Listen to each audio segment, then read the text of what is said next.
C'est un métier où on se déplace beaucoup, on est un peu nomade, des juristes nomades.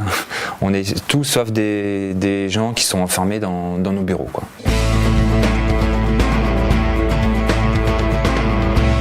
Je m'appelle Loïc Thomas, je suis juriste conseiller patrimoine au CER France 44. J'accompagne les clients du CER dans leurs problématiques de création de société, d'évolution de société, les installations, les départs en retraite. J'interviens aussi sur tout ce qui est le conseil patrimonial. L'objectif, c'est de se voir par rapport au retrait de Michel de l'ERL.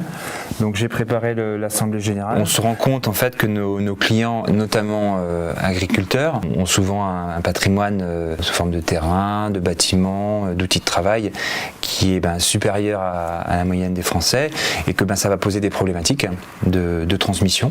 On voit aussi que dans l'agriculture comme ailleurs, on trouve des nouveaux modèles familiaux, des familles recomposées, des concubinages, des PACS. Donc tout ça fait qu'on développe en fait une prestation de conseil patrimonial pour accompagner nos clients sur ces sujets-là. C'est un métier qui est, il y a une place à prendre puisqu'en fait il est pas toujours fait par les notaires. Le banquier et l'assureur assurent une partie de ce travail, mais ils n'ont pas le même angle que nous. Nous, notre avantage, c'est on vend notre mission, notre conseil, on facture des honoraires qui sont convenus avec le client pour ce travail-là.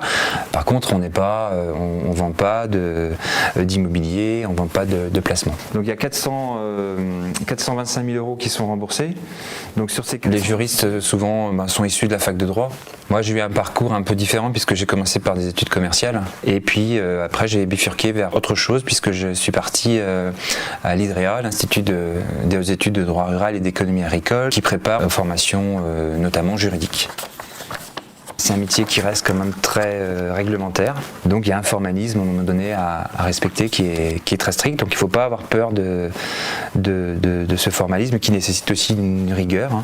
Ce qui m'intéresse aussi beaucoup, c'est de pouvoir travailler avec plein de partenaires, c'est-à-dire qu'on travaille avec en interne le comptable, le conseiller, mais en externe avec le banquier, l'assureur, le notaire, le commissaire aux comptes, etc. C'est un métier qui nécessite une certaine empathie, je pense. Il faut être capable d'écouter les gens, de se mettre à leur place, de comprendre ce qu'ils veulent. On est beaucoup sur l'humain en fait, c'est-à-dire que c'est la technique au service de l'humain.